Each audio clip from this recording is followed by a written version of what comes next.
Diabetes. That's what we're talking about this month. Diabetes Awareness Month.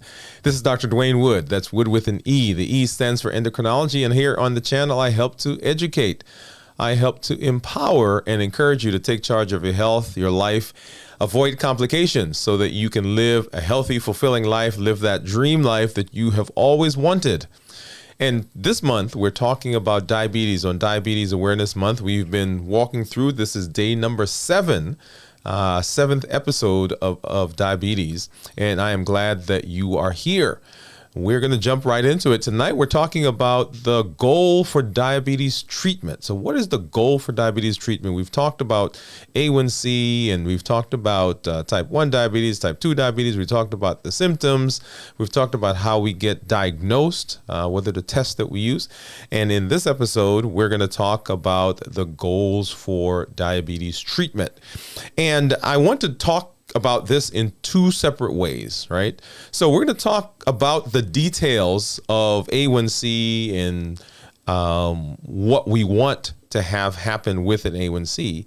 But I'm going to come back and I'm going to put it in some practical terms as we move into the conversation. So the first thing is, what is the goal that we want our A1C? And we've talked about how diabetes is diagnosed, okay? And if you understand how diabetes is diagnosed, you understand this graph that or this diagram that you see in front of you. If you've not gone back and watched the other videos that we've done so far, go back and do that. And this will explain a little bit more. But you see A1C, which is the thing that we're using, hemoglobin A1C, we say that A1C that is below 5.7, so 5.6 and below, those are considered normal numbers. Someone who has an A1C of 5.7 to 6.5 is considered to be 6.4 is considered to be pre-diabetic, and someone who has an A1C 6.5 or higher is considered to be diabetes. And so what we want is we want an A1C that is 6.5 or lower. Okay. Now, if you look at different organizations, the ADA and the American Association of Clinical Endocrinologists, they have some slightly different numbers, but both of those numbers fall between 6 and 7, right? So one organization says they want it below 7, the other says 6.5 and lower. Okay, so your treating physician will talk to you about which of those numbers to target. But at any rate, both of those numbers fall between 6 and 7. So that's where we want you. I tell my patients that I want their A1Cs to be 6.5 or lower. If we shoot for 6.5 or lower, we are satisfying both, right? Both the American Diabetic Association and the American Association of Clinical Endocrinologists. Okay, so that's a fine point that you don't need to worry about. Suffice it to say that it should be between 6 and 7, right? That's the goal. And people always ask, why do we want the numbers between that? And I actually have patients who come in and they say to me, well, my A1C used to be 14, it used to be 10, it used to be 8, it used to be whatever the number is, and it's better than that number. Isn't that good enough? And the answer is no, it's not. Let me pause for effect. Right? They say, well, my A1C is 8. Isn't that good enough? And the answer is no, it's not. And the reason for that is these next couple of slides that we're going to talk about. And we talk about the A1C with respect to 2 different diseases, type 1 diabetes and then type 2 diabetes, okay? So we're going to start talking about type 1 first. We know that there are certain complications, and we're going to come back and talk about those in particular, but there are certain complications that go along with having diabetes. And when they did studies, they looked at a bunch of patients, right? The Diabetes Control and Complication Trial, and this was done years ago. What they discovered for type 1 diabetics is that if those patients are able to keep their A1C in the target range, they can decrease the percentage of nerve damage, eye damage, and kidney damage, right? So nerve damage, eye damage, kidney damage, or kidney disease. And look, I want you to look at the numbers, right? So nerve damage by 60%. So if we're able to take a diabetic, and we're not talking about people who are pre-diabetic, people who have not progressed. We'll have a show where we talk about how we decrease the progression. But these are folks who are actually diabetic. If we can keep their A1C in the target range, right, that between 6 and 7, we can decrease the percentage of nerve damage by 60%. That's significant. We can decrease the issues they have with their eyes, damage to the eyes, by 76%. And we can decrease kidney disease in these patients by 56%.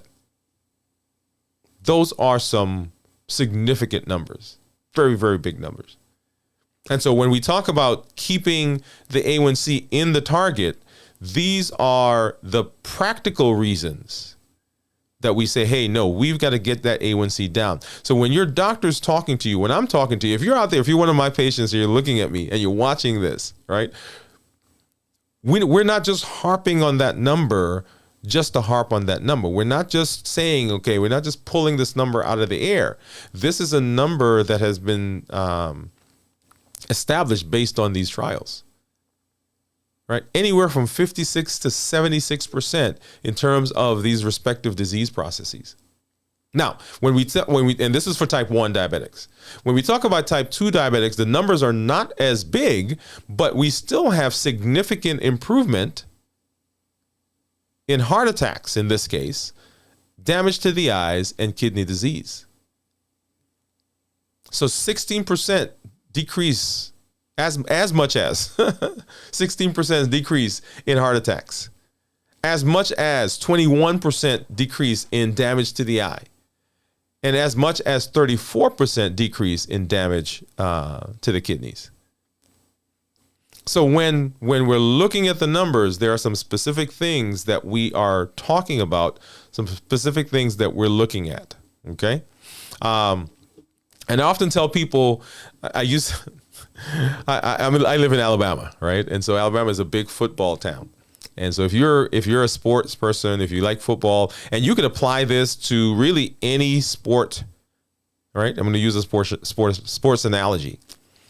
So when we are looking at the A1C and we're trying to get improvement on the A1C, and we stop, somebody says, hey, my A1C used to be 10 and now it's 8, it's 7.5.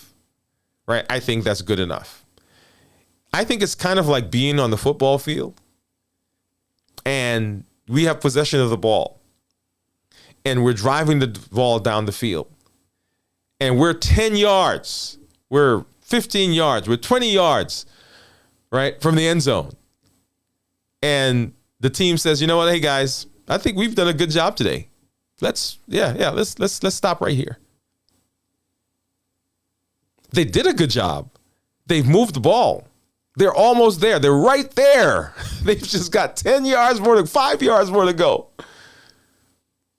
They've done excellent. But the goal is not to get 5 yards from the line. The goal is to get into the end zone. And so when we talk about diabetes, the goal is to get our numbers into the target range so that we can decrease the complications. There are two other things that when we talk about diabetics that we want to make sure that we do as well. And these, we're not going to give you the numbers right now. We're going to come back. We're going to do a separate discussion about them. But we also want to make sure that they are managing their blood pressure. Right. So there are some goals that we have, not just for the A1C, but we have some blood pressure goals for people who have diabetes. And we have some cholesterol goals for people who have diabetes, right? So the three things, so blood sugar goals, A1C, cholesterol goals, and blood pressure goals. Those are the three major things that we want to control when we're talking about patients who have diabetes, right? Now, so that's the technical part of the conversation. But why do we control blood sugars? It's not just to control blood sugars. And this is the key that I want you to get from our discussion tonight in this episode. The goal is so that we can hang out with these folks. The goal is so that we can be in our lives. The goal is so that we can live healthy, fulfilling lives, hanging out with the people that we love. So we're not really just controlling blood sugars to control blood sugars. And every time your physician, every time your healthcare provider talks to you about blood pressure and cholesterol and blood sugars and A1C, I want in your mind for you to reinterpret that. To say, okay, I know I'm hearing the word blood sugar. I'm hearing cholesterol. I'm hearing high blood pressure. And I'm hearing them say that we're trying to control this. We're trying to get to a particular number. But I know that what they're trying to do is they're trying to keep me alive as long as possible. And they're trying to keep me as healthy as possible. Because ultimately, that's our goal. Our goal is to keep you as healthy as possible, as long as possible. And based on the numbers that you just saw, controlling blood sugars helps in that direction. And ultimately, we want these folks to turn into these folks. Because that means that we've done a good job of keeping them healthy and keeping them alive long. And that's the goal when we talk about diabetes. Long life, long healthy life, so that you can enjoy it. And that's what we say, right? Remember? Right? Dr. Dwayne Wood, I educate, I empower, I encourage you to take charge of your health and your life. Avoid complications and live that life you've always wanted. That's what we're doing. That's what I'm doing on the show tonight. All right. So this is a good place for us to, we always do our amazing question wheel. So let's pop over there right now.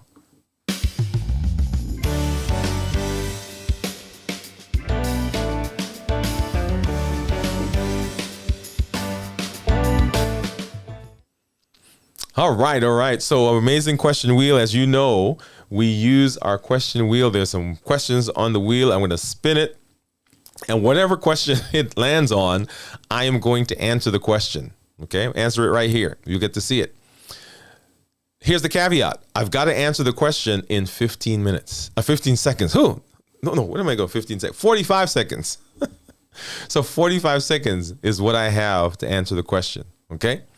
We will use this segment and we're going to create a little short. We're going to put it out. And I want you to go find it on our social media platforms. And I want you to type in, when you find it, hashtag I was there. I'm going to put it in here so you can see. So hashtag I was there. Even if you are watching this on the replay, let me type that, the hashtag I was there. Booyah, right? So hashtag I was there. Right? You're going to see it created right now. And I don't know what question is going to land on. So let's go ahead and let's spin the wheel and let's see what we have. Let's go. Boom. Here we go. And round and round and round it goes. Round and round and around it goes. And let's see what question we are on. All right. Does being overweight cause diabetes? That's an interesting one, right? So does being overweight cause diabetes? And so I've got 45 seconds to answer it. And this, we'll see where we go. All right. Let me see. Am I ready? 45 seconds. I should give myself some time to come up with the answer, right? To think of the answer. But here we go. 45 seconds on the clock. So does being overweight cause diabetes? Well, remember, there are two types of diabetes, type 1 diabetes and type 2 diabetes. Type 1 diabetes is not really associated with weight, but type 2 is. As our weight increases, the amount of insulin our body has to produce to compensate for higher blood sugar increases. And when the body is unable to make enough insulin, then the blood sugars begin rising. So weight is a significant component of type 2 diabetes. All right. So I think I did that. Yeah. Woohoo. Yeah, I think I did it. I think I had maybe 10. Did you guys see that? Yeah. I've got to go back and watch. So I think I had maybe 10 or 11 seconds still left. So that's pretty good. Okay. Hopefully that was a good answer for you guys. Good. All right. So diabetes awareness. That's what I'm doing this month. I am walking through diabetes. And notice we're taking it very slow with doing little clips at a time, right? So that you can understand, right? If you've not done so, go back and watch the other videos leading up to now. And if you're watching the replay, go ahead and do that as well, right? So we've done this is video number 7, day number 7 of the month. And so we've done 6 and now 7 talking about the different parts of diabetes. And we're going to walk through the month with lots of amazing conversations and topics like this. So please make sure that you come back, make sure that you go back and watch those others. If you have family members, if you have people in your circle, in your community that you know would benefit from this, share it with them. Send them a link. Let them know what we're doing. If you've not already done so, go ahead and subscribe and help them as well. So to subscribe, you need to have an account. It's a free account on YouTube. Once you log into your free account, you're going to hit subscribe, right? And that's free as well. And when you hit subscribe, you're also going to hit the bell to be alerted so that when I go live, when I produce additional content, when we put it up on the channel, then you'll be notified, right? So free account on YouTube, log into your account, subscribe to this channel. That's Dwayne Wood MD, and you see it there right under my name, Dwayne Wood MD. Subscribe it and hit the bell so that you'll be notified. If you have people in your circle who need to have this, help walk them through setting up an account and subscribing to the channel. All of these are going to be curated. They're in the channel. I'm putting them in a playlist so you can go and you can hit that. There are other things that we're doing as well that we've done over the past several weeks, over the past several months that are awesome topics and awesome conversations and awesome videos for you to watch. So if you are catching us now and you're just coming to find out about us, go back and watch some of that amazing information, right?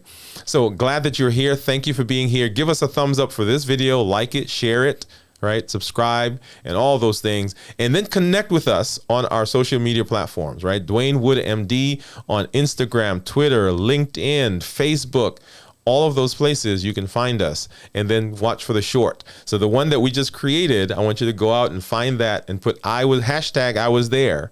Hashtag I was there. And if you're watching this, go ahead and put hashtag replay. We did an awesome show earlier at our regular time at 7 o'clock with Coulter Reed. Oh man, we're going to have him back, but I love the discussion. We didn't even get the chance to scratch the surface of that thing, of the conversation, because there were so many things that we wanted to discuss, right? But it was an amazing conversation, and he showed us his time machine. So if you've not seen that, go ahead and watch that as well. This is Dr. Dwayne Wood. That's Wood with an E. The E stands for endocrinology. And here on this channel, I help to educate, empower, and encourage you to take charge of your health and your life, avoid complications, and live that life that you've always wanted, going to the next level. Thank you for being here. Good night, and we will see you at our next episode.